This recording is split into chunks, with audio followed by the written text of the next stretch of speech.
அனைவருக்கும் வணக்கம். நான் ஒரு பெரிய ஆதங்கத்தோட தான் இந்த பதிவை போடுறேன். ஆனா நான் என்ன சொல்ல வரேன் அப்படிங்கிறதுக்கு முன்னாடி ஒரு சின்ன விஷயம். வரப்போற சட்டமன்ற தேர்தல்ல நிற்கக்கூடிய அனைத்து கட்சி வேட்பாளர்களுக்கும் என்னுடைய நல்வாழ்த்துக்கள். மே தி பெஸ்ட் கேண்டிடேட் வின்.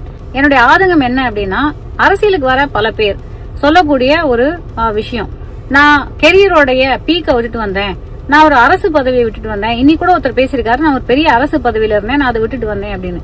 இது ஏன் ஒரு சாக்ரிஃபைஸா ப்ரொஜெக்ட் பண்றீங்க? உங்களை யார் விட்டுட்டு வர சொன்னா? ஏதாவது நிர்பந்தம் இருந்தா உங்களுக்கு விட்டுட்டு வரணும் அப்படின்னு? வாழ்க்கையில நம்ம ஒரு விஷயம் பண்றோம்னா பிடிச்சுதான் பண்றோம். ஒன்னா அதுல நமக்கு ஒரு விருப்பம் இருக்கும், இல்ல அதுல இருந்து ஒரு ஆதாயம் இருக்கும். அப்படி இல்லாத பட்சத்துல யாருமே எந்த ஒரு விஷயத்தையும் பண்ண மாட்டோம். அது சின்ன சின்ன விஷயமா கூட இருக்கலாம். ஒரு ஹோட்டல்ல போய் நம்ம சாப்பிடுறோம் அப்படின்னா கூட விருப்பப்பட்டு தான் பண்ணுவோம். அன்லஸ் நம்ம கழுத்துல யாராவது கத்தி வச்சு இது நீ செஞ்சே ஆகணும் அப்படின்னு நிர்பந்திக்காத வரைக்கும் கண்டிப்பா எந்த ஒரு விஷயமோ மனிதன் அப்படிங்கிறவன் விருப்பப்பட்டு தான் பண்ணுவோம். அப்ப நீங்களே உங்களை ஏன் ஒரு தியாகியா ப்ரொஜெக்ட் பண்ணிக்கிறீங்க?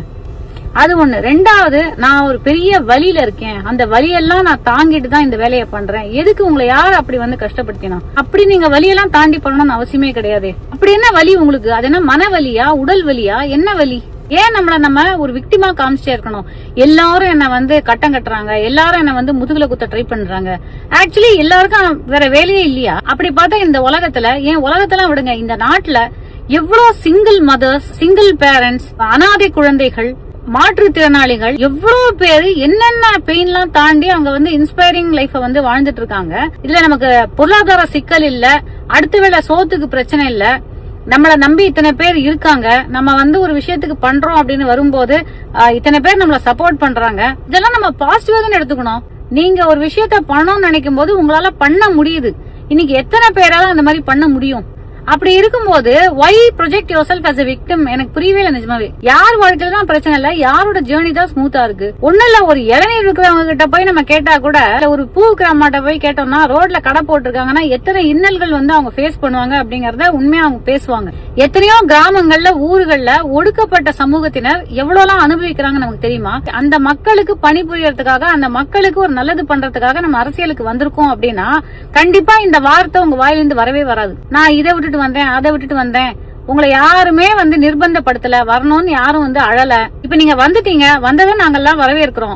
வந்ததுக்கு அப்புறம் மக்களுக்கு என்ன பண்ணணும் அப்படிங்கறத மட்டுமே பார்த்தா பெட்டரா இருக்கும் அப்படின்னு தோணுது. ஏன்னா திரும்பி திரும்பி இந்த நான் என்னமோ இதை விட்டுட்டு வந்துட்டேன், நான் தியாகம் பண்ணிட்டேன், நான் சாக்ரிஃபைஸ் பண்ணிட்டேன் அப்படின்னு சொல்றது it is highly boring to watch. அந்த காலத்துல ஆங்கிலேயரை எதிர்த்த சுதந்திர போராட்ட வீரர்கள்லாம் இந்த மாதிரி யோசிச்சிருந்தாங்கன்னா இன்னைக்கு நம்ம இப்படி உட்கார்ந்து பேசிட்டு இருக்க முடியுமா?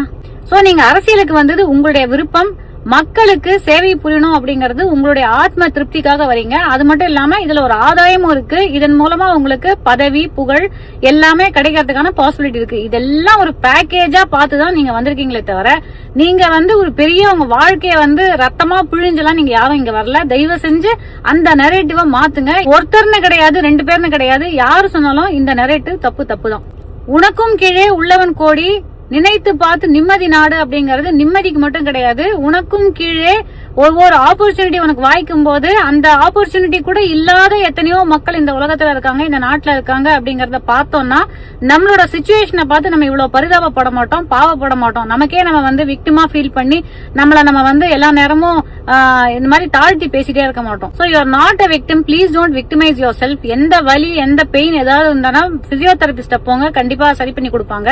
இதுல இன்னொரு முக்கியமான விஷயம், உங்களை தொடர்ற ஃபாலோவர்ஸோட ஏஜ் குரூப்பை பாருங்க. ஒரு ரொம்ப சின்ன வயசுல இளம் பிஞ்சுகளா இருக்கக்கூடிய இன்ஃபுளுன்சபிள் மைண்ட்ஸ் நிறைய பேர் இருக்காங்க. அப்படி இருக்கும்போது அவங்களுக்கு என்ன மாதிரியான மெசேஜ் போகுது? ஐயோ, நம்ம தலைவர் நமக்காக எவ்வளவு பெரிய தியாகம் பண்ணிருக்காரு, ஒரு பெரிய சாக்ரிஃபைஸ் பண்ணிட்டாரு, அவர் நினைச்சிருந்தா எப்படி எல்லாம் வாழ்ந்திருக்கலாம், ஆனா அதெல்லாம் விட்டுட்டு இந்த அரசியல் அப்படிங்கிற சாக்கடைக்குள்ள வந்துட்டாரு, அவரை எல்லாரும் கட்டம் கட்டி அடிக்கிறாங்க, அவரை யாராவது ஏதாவது சொன்னா உடனே நம்ம எல்லாரும் பாஞ்சு போய் அவங்க மேல வந்து வெறுப்ப கக்கணும் அப்படிங்கிற மாதிரியான, அதாவது you are building anger among your cadre. அதனாலதான் பொது வெளியில உங்க மேல ஒரு சாதாரண கிரிட்டிசிசம் வச்சா கூட அவங்களால தாங்கிக்கவே முடியல. They are retaliating to the point of destroying their own careers and their own peace of mind. So இந்த மாதிரி இந்த ஃபாலோவர்ஸ் தலைவனுக்கு எப்பவுமே ஒரு பிரச்சனை இருந்துட்டே இருக்கு அப்படின்னு உசுப்பேத்தி விடும்போது அவங்க அவங்களுடைய கெரியரை சம்டைம்ஸ் டிஸ்ட்ராய் பண்ணிக்கிற அளவுக்கு சில வேலைகளை பண்ணிடுவாங்க. அது ஒரு கல்டிஷ் பிஹேவியரா மாறறதுக்கான எல்லா வாய்ப்புகளும் இருக்கு. இங்க யாருமே விமர்சனத்துக்கு அப்பாற்பட்டு கிடையாது. அரசியல்ங்கிறது ஒரு எந்த அளவுக்கு ஒரு புனிதமோ அந்த அளவுக்கு சாக்கடை தான். யாருமே அதை இல்லைன்னு சொல்லல. அரசியல் அப்படின்னு வந்துட்டோம்னா நிறைய சேலஞ்சஸ் இருக்குதான் செய்யும். உங்களை எதிர்த்து நிறைய நரேட்டிவ் செட் பண்ணதான் படும். ஆனா அதெல்லாம் நீங்க எதிர்கொள்ளணுமே தவிர இந்த மாதிரி எல்லா நேரமும் உட்கார்ந்து ஓன்னு ஒப்பாரி வச்சு அழுதுட்டு இருந்தா ரொம்பவே போரிங்கா இருக்கு பாக்குறதுக்கு. அரசியல் களத்தை பாசிட்டிவா எதிர்நோக்கும். எல்லாருமே இங்க மக்களுக்கான நல்லது புரியறதுக்கு தான் வந்திருக்காங்க. So let us work positively. Thank you so much.